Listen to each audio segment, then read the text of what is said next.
The Philadelphia Eagles improved to 4-0. I was in the crowd on a rainy day at the Link yesterday. Why it was the most impressive win Philadelphia's had all year long, plus a ton of injuries. The biggest one, Jordan Mailata. We'll see how long he's going to be out. I'm Thomas Mott. This is the Thomas Mott Show. What's up, guys? Thomas Mott here. Welcome into the Thomas Mott Show on a Victory Monday where the Birds are 4-0. Are you kidding me? How about that game yesterday? Boy, did I have a blast up there. Most of you guys know I was up in Philadelphia. I was at the game with my roommate, Alex, who's a Jaguars fan. Scary start. We're going to get into this today on the Thomas Mott Show. Philadelphia looked rough, but the adversity in the crazy wind conditions, the crazy rain, weather conditions is very, very impressive. The Birds are 4-0, and that needs to be discussed. I want to start, though, with the injuries. We don't have a full report yet. This is being filmed early on a Monday morning here, but I want to give you what we know as of now, as there were 4 starters at one point, with, of course, Devontae Smith coming back onto the football field, but 4 starters at one point for Philadelphia out of that game yesterday against the Jaguars, and a couple might be out for a little longer than we would like. So we go to the article here first. The Philadelphia Inquirer has the full breakdown. Eagles news: Jason Kelce got Doug Peterson's jacket. 6 Eagle players injured in win over Jaguars. So we skip all of that stuff and get to the important injury things. First off, Jake Elliott. Here's the report here from Jeff McClain of the Philadelphia Inquirer. We'll just quote here. Quote, Eagles kicker Jake Elliott seemed to get injured on a field goal attempt at the end of the third quarter and appeared unavailable for a PAT and a short field goal in the fourth.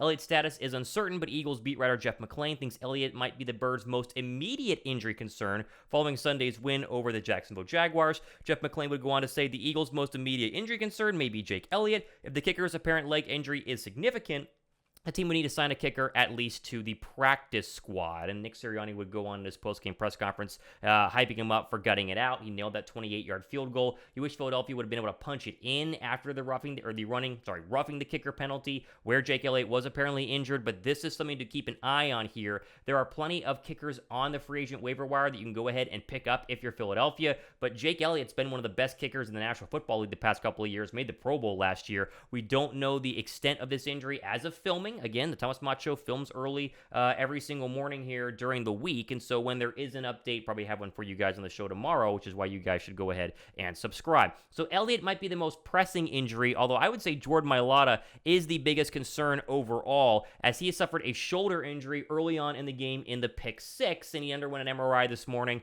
We don't know the extent of that shoulder injury because they haven't released the MRI news, again, as of filming. Here's what the Inquirer said, quote, Eagles left tackle Jordan Mailata underwent an MRI on his shoulder Monday morning after leaving Sunday's game in the first quarter. The Eagles are signing offensive lineman Tyrese Robinson to the practice squad. According to a league source, Robinson, 23, went undrafted out of Oklahoma in 2022. The 6'3", 324-pound lineman started 38 games at guard and tackle. The addition of another lineman could suggest Mailata will be out for a bit, but no announcement has been made. Important point here. Backup tackle Andre Dillard, remember him, is still on the injured reserve list, but he said he should be back, quote, pretty good. The initial timetable for his return from the broken arm he suffered during practice on September 1 was 4 to 6 weeks. It is October 3rd today, so you're past 4 weeks, and so maybe Dillard comes back just in time to save the day at the left tackle spot while Mailata is out with some sort of right shoulder injury. Was it dislocated? Was it torn? Was there something with the rotator cuff? We don't know, but those are the 2 really big injuries that were suffered in the Eagles' win yesterday. We go over here to the Bleeding Green Nation article, giving you some more info on the other Eagles that were injured. Again, 5 total at one point. Darius Slay has a forearm injury. We don't know the extent of it. Now, when asked about it, I believe it was Jeff McClain of the Inquirer. He got to talk to Slay briefly yesterday. Slade said he's good. Slay talked about James Bradbury, that big interception that he had late in the game of Trevor Lawrence, and so it seems like Slay's okay, but Slay's banged up. He's been playing banged up all year. On the injury report with a back this past week, now a forearm. I thought Zach McPherson played well. I mean, he came in and played well, albeit in the rain. Not a big passing day for the Jacksonville Jaguars, but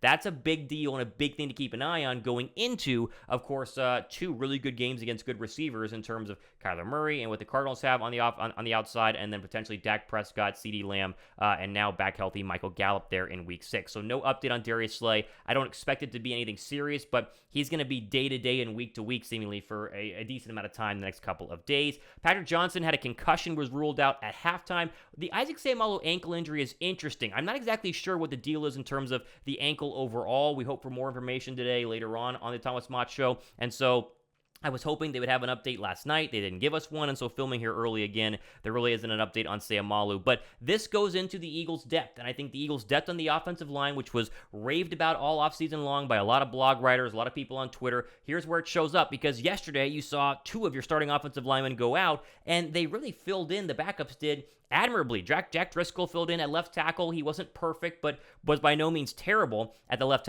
tackle spot, especially being thrown in there. And Sua Opeta is one of the better backup guards in the National Football League. He filled in well for Seumalo as well. I'm not sure what's going on with Cam Jurgens. I don't know if they just want to keep him as a center backup and not move him over to guard, because then if Kelsey gets hurt, you don't have a center, but you can still shuffle things around. Not sure on Jurgens, but Opeta and Driscoll are your 2 backups right now who did fill in and might need to fill in for the next couple of weeks, depending on the extent of the Mailata injury and the extent of the Isaac Seumalo injury as well. But overall, as we go through the rest of this show today on the Thomas Mott Show, and we'll get to our national story of the day with some other NFL scores, a crazy day in the National Football League. I think almost every single game was within 1 score. This is something to keep an eye on here, and so thumbs up the video for me trying to give you guys the latest on the show today, and also for future shows. If you guys want to give the video a thumbs up and subscribe, I would appreciate that.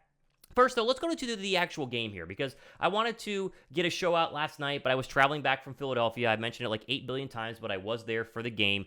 The weather was nasty. It was not exactly a fun overall weather day, but it was a fun overall football day, and even though it was a 14-0 start by the Jacksonville Jaguars, watching Philadelphia claw their way back in and run all over this Jags team was fantastic. I'll throw some B-roll over the show right now of some videos I took from walking to the stadium. We'll do inside the pro shop. We'll send some videos of just my overall experience is being thrown over your screen right now. But overall, this was the most impressive win of the Eagles season. You can make the argument it was the Vikings game because a lot of people were hyping up the Vikings. That was week 2, though. And you're going through the first month of the NFL season. Teams are still trying to figure out who they are, what they do well, what they do poorly, and how to figure out other football teams. Philadelphia has 3 games, or had 3 games, going into this win against Jacksonville of film for the Jaguars to actually look at the film and figure out what the Eagles were going to do. It's no secret anymore, right? Detroit, how good was Jalen Hurts going to be? Not sure. The Vikings, okay, well, can Jalen Hurts actually back this up? The Commanders, not a good football team in general. Philadelphia rolled regardless. The Jaguars had seemingly a decent shot at beating the Philadelphia Eagles. And if you went to my video breaking down the whole entire, my show breaking down the whole entire game on Saturday, a lot of Jaguar fans were commenting, haven't seen them since, but commenting about how, we're going to win this game, we're good. Jacksonville was the number 1 rush defense. And seemingly Philadelphia, although a great passing team, in the rain, your one job to beat them is to be stopping the run. And what happened? Well, Philadelphia ran the ball 50 times. They gave Miles Sanders a career-high 27 touches, and they had 210 yards on the ground. This shows you why Philadelphia is so darn dangerous and why they are absolutely crazy in terms of trying to defend. Because Jalen Hurts didn't have the best of days. I thought the pick 6 was his worst throw of the entire NFL season. I was on that end zone watching the pick 6. Right as he threw it, you knew it was not going to go ahead and be good. Since then, he was fine. It just wasn't that, 350-yard, 3-touchdown day from Hurts over the year. Not dissing him by any means. It was nasty out there. I can imagine throwing the football. You saw what happened with Trevor Lawrence, and so Hurts was great, but not necessarily the flashy numbers. But this shows you why the Eagles are so dangerous. Even when you are the best team in the league through 3 weeks at stopping the run and seemingly have the right scheme to stop the run, Philadelphia doesn't care. They're going to run the football, and they're going to have more than 150 yards on the ground seemingly every single week. It's the number 1 offense. It's the number 1 rush team. They've had over 400 yards per game through 4 games. There's a reason why they're 4-0. And I think we can finally put to bed this idea, and I talked about it on the Thomas Mott Show earlier this week, that Philadelphia hasn't been tested in the fourth quarter. They haven't had a true, dramatic win so far. They've just rolled people early, scored a bunch of points in the second quarter, and then kind of coasted their way to victories. This was your test. 14-0 with a chance for the Jacksonville Jaguars driving them to go up to 21-0, and yet Philadelphia able to get a stop, force the fumble. Fletcher Cox was massive in this game. The entire defensive line was massive in this game, and they seemingly broke the will of the Jacksonville Jaguars. Can we finally start giving some shout-outs to this defensive line? A defensive line that every Eagle fan was wondering, where are you guys? Including myself. First week, where are you? Second week, where are you? Third week, okay, there you are. Can you back it up? Boom. What did they do? TJ Edwards had a sack. Cox and Jordan Davis were in the middle going absolutely crazy. Hassan Reddick has blossomed into the pass rusher you signed him to be. I mean, the guy was on an absolute tear yesterday. The strip sacks, he's unbelievable. And I doubted him a little bit. I was a little concerned about age in terms of the past couple of weeks. I was wrong on that. I will always admit that here on the Thomas Mott Show. I just think that right now we're watching a Philadelphia Eagle team blossom into form and really wring out the last of the doubters that were there. Again, could they lose next week to Arizona? Sure. Could they, still lose 4 or 5 games the rest of the year? Yes, very possible. They're not going to win every single one, but this at least shows you that when adversity strikes, this Eagles team is better than we thought that they were going to be. Did you think they were going to come back after 14-0? I was a little concerned. I thought they would have a chance, but you see play after play, the confidence in Jalen Hurts, the defense balling out. James Bradbury looked fantastic yesterday. What an absolute win he was for Howie Roseman, especially with Slay being out the majority of the day. This is a football team it's scary. This is a scary football team. And if you're playing this football team, Arizona, for instance, this week, you have so many issues. I can only imagine what it's like being in those rooms, being in those meeting rooms for the Cardinals defense, the Cardinals offense trying to prepare for this football team. It was the most exciting game of the year. It was the biggest win of the year. And I think in the rain with the 14-0 hole, this shows you the real grit the Philadelphia Eagles have and why many people should continue to see them as the favorite, not only in the NFC, but as one of the top 3 favorites in the entire National Football League, along with the Buffalo Bills and the Kansas City Chiefs. One more quick quote here. I just like to quote Jalen Hurts because he is so fantastic. Bleeding Green Nation has this one right up on their article. Quote, "The point about today, it's more so about the conditions of the football game and not letting that deter us from our goal and our execution and what we wanted to do. Our ball security, we had that early interception, the pick 6, but you look at the turnover differential, I think it was 5-1, just 1 for us. We put ourselves in a 14-0 hole. We hadn't been in a hole like that all year, and these conditions, we played a different game. We just handled it." He went on to say, this is the thing you notice about Hurts. He knows the only thing that matters is winning, particularly in a city like this one. Winning humbly, winning with a worker bee attitude, winning with gratitude. The Philadelphia is fierce, is ferocious and merciless. Cross Philadelphia and you're dead. Play with a Philadelphia attitude, as Hurts did Sunday, down 14-0, knowing he'd sacrifice anything to score on that 4th and goal run and car crash into the end zone, and you can be a king. And that's exactly what happened with Jalen Hurts on Sunday. Love that quote. Loved watching him play. Okay, make sure you guys are subscribed to the Thomas Mott Show. We've had a ton of new people who enjoy listening and enjoy following me and talking about the Eagles and the National Football League. If you guys appreciate this show, subscribe and give the video a thumbs up as well, because YouTube loves thumbs up, so you guys should as well. Okay, national story of the day. On a Monday, we always look back at the rest of the scores, talked about what mattered, what was impressive, what was not, and where the rest of the NFL is sitting here as we end today's video. Vikings beating the Saints is great news. Every Eagle fan in the concourse going into the stadium was watching this game on all of the TV screens, cheering for the Vikings to win. You wanted the Vikings to win in this one because the Saints have the Eagles' first-round draft pick, or the Eagles have the Saints' first-round draft pick. Down to 1-3 means you're looking at potential top 10 pick here. That's really good news. How about Atlanta 2-2? I know the Browns are kind of in this holding pattern with a very average backup quarterback in Jacoby Brissett, but Atlanta, not known for being good against the run. Nick Chubb had over 100 yards, but the Falcons are 2-2. They've not been at 500 in a very long time. Atlanta, with the Bucs seeming struggle defensively yesterday, on Sunday night, Atlanta has a chance to at least be dramatic in the NFC South. They're not a playoff team, but dramatic. Okay, the Cowboys are an issue. We're going to talk about the Cowboys a little bit more tomorrow, I think, on the Thomas Mott Show. The fact that Cooper Rush keeps winning is so infuriating. I mean, the fact that Commanders are this bad is not a surprise, but it's the fact that Cowboys have been this impressive without Dak Prescott that is annoying. Now,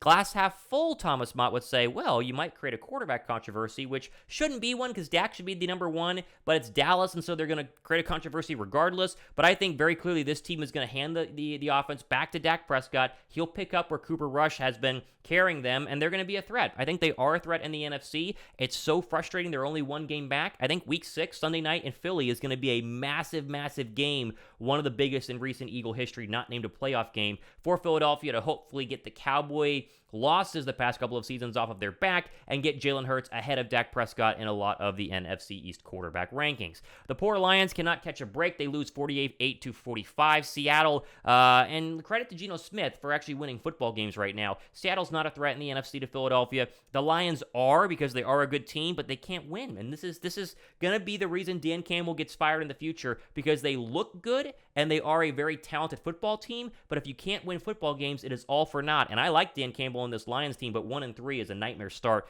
in Detroit.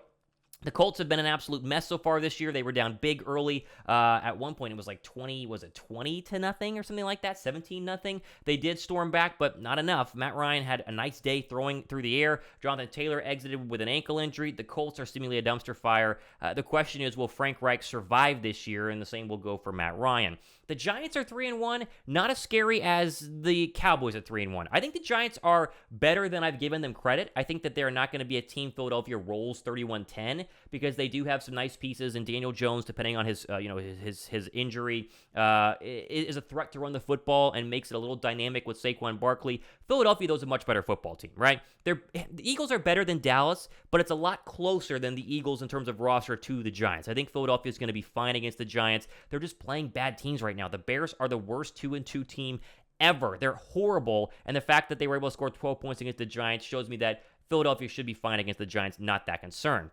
The Steelers are a mess. They finally go to Kenny Pickett. There's not much to say about a Jets and Steelers game. Both teams are not going to make the playoffs. I guess you root for the Jets because they've been terrible forever. The Steelers, though, they have serious quarterback issues. I think this is a lost season, and Kenny Pickett will be the starter the rest of the way. Buffalo is still the best team in the AFC. I don't care what people say about the Chiefs last night. The Chiefs were very impressive. We're going to talk about that. But Buffalo is the best team in the AFC and still the biggest threat in terms of Super Bowl aspirations for the Philadelphia Eagles. Chargers-Texans is a nothing burger. The Cardinals we'll talk more about later this week. They look terrible until the fourth quarter in this game. I think Philadelphia has a real chance to beat up on Kyler Murray. The question is going to be, can you stop Kyler Murray? This defensive line, especially with Hassan Reddick's mobility and the way he bends around defensive ends and his speed off the end, is going to be a real threat for Murray. Great matchup for the Eagles early in this NFL season to continue to roll against a good roster, but not a great roster, let's just say early on in a game week against the Arizona Cardinals.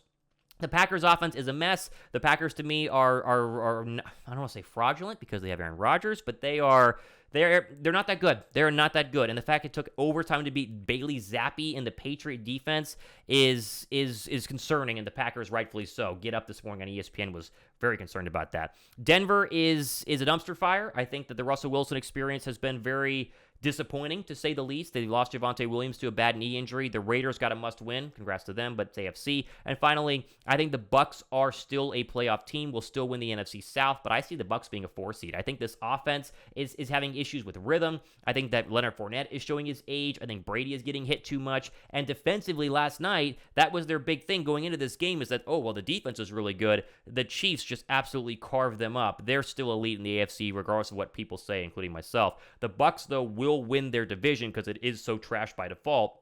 But I do think they're not going to be the 12 or 13 win 1 or 2 seed that people thought they would be going into the NFL season. There you go. There's a full look at the overall NFL scoreboard from yesterday. Again, we always try to fit in a national story here on the Thomas Mott Show, just to kind of give you guys a full look at what's going on in the NFL. We have plenty more stuff coming up here in the next couple of days and weeks on the Thomas Mott Show. So if you appreciate it, I'd appreciate the thumbs up and subscribing.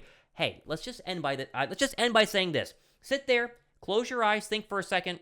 The Birds are 4-0. How about that? Just smile, right? Whatever's going on your Monday, whether you got a terrible boss and you hate your job, or the kids are being annoying, whatever it is, 4-0. Rest in that. Now open your eyes. Have a great rest of your day. Then the Thomas Mott Show. We'll see you guys in the next one.